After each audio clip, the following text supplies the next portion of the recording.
Walaupun sudah lebih 32 tahun sejak kebakaran sebuah sekolah agama di Padang Lumat, Kedah, tetapi kisah ini masih terpahat di sanubari keluarga mangsa, guru-guru dan sahabat mereka, dan ianya kekal dalam ingatan sehingga ke hari ini.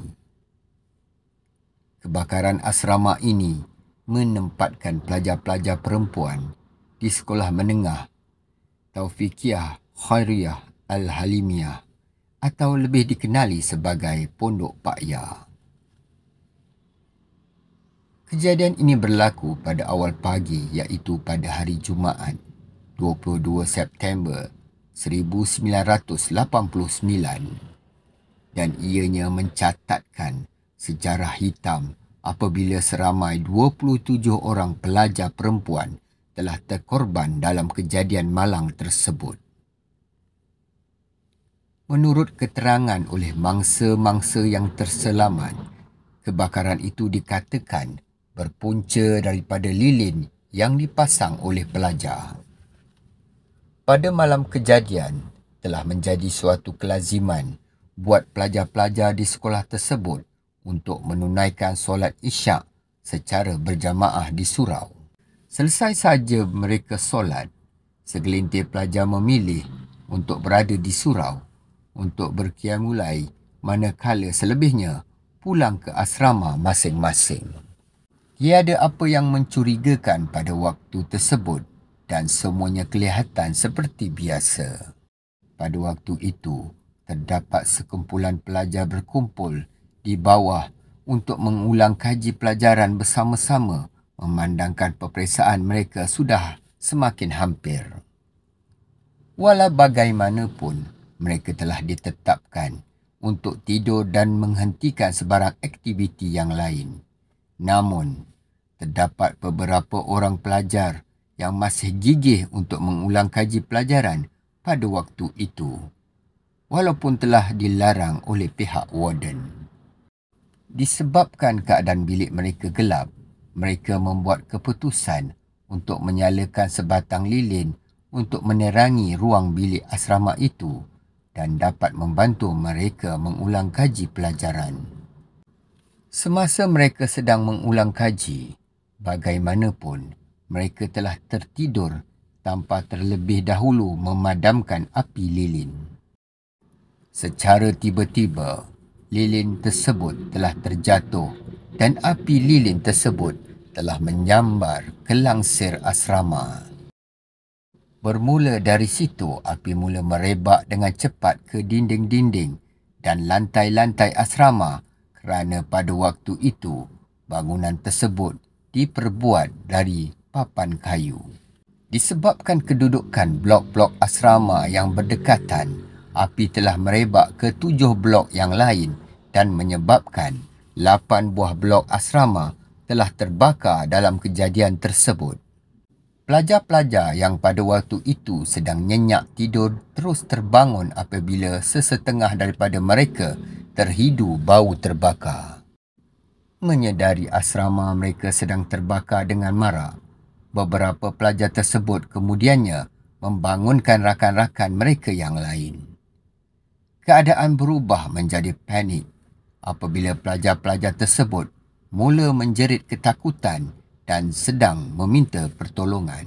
Dalam keadaan tergesa-gesa itu, pelajar-pelajar mula lari keluar untuk menyelamatkan diri tanpa sempat menyelamatkan barang-barang berharga.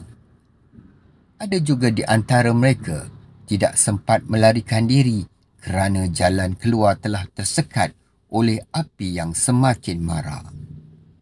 Dalam kekalutan, pelajar melarikan diri, berlaku satu letupan kuat dari dalam sebuah bilik asrama dan dipercayai berpunca daripada letupan sebuah tong gas.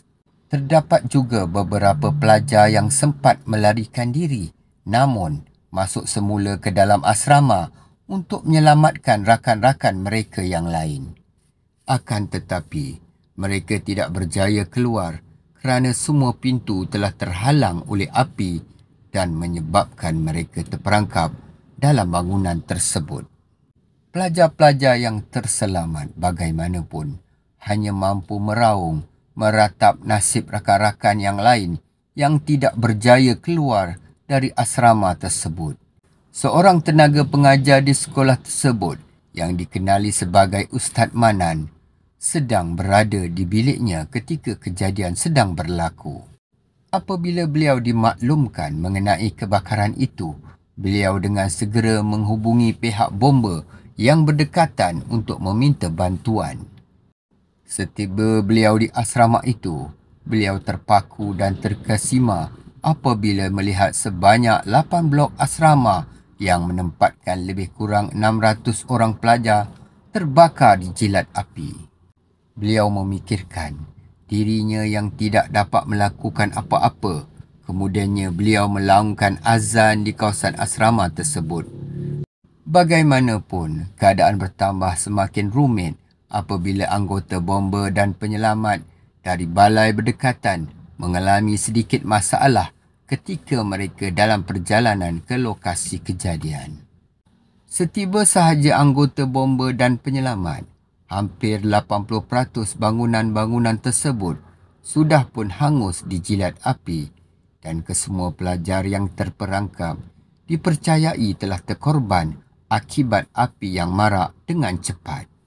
Apabila pada waktu siang menjelang, anggota-anggota bomba dan dibantu oleh penduduk-penduduk sekitar mula melakukan operasi mencari dan mengesan mayat mangsa yang terkorban dalam kejadian ngeri itu. Ketika operasi dijalankan, pihak bomba berjaya menemukan beberapa mayat yang sudah rentung, termasuklah mayat dua adik-beradik. Kedua-duanya ditemukan dalam keadaan yang sungguh menyayat hati. Mereka berpelukan sesama mereka sambil memegang senaskah Al-Quran. Seramai 27 orang pelajar telah terkorban dalam kejadian tersebut, manakala beberapa orang mangsa yang terselamat mengalami kecederaan.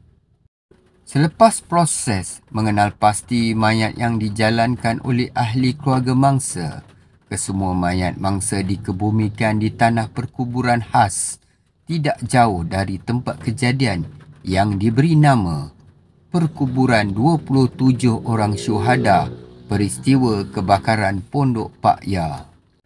Mangsa-mangsa terkorban juga dikebumikan di dalam satu liang lahat. Dalam pada itu, mengikut keterangan daripada beberapa orang mangsa yang terselamat ketika kejadian itu berlaku, beberapa orang pelajar telah pun meninggal dunia dalam keadaan tertidur, dipercayai kerana mereka terhidu asap yang tebal. Walaupun peristiwa ini sudah lebih 30 tahun berlaku, pihak sekolah dan ahli keluarga tetap tidak melupakan para syuhada yang telah terkorban.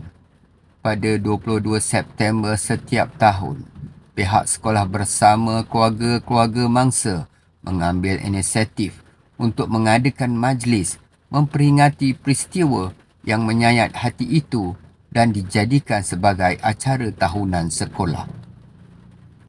Al-Fatihah.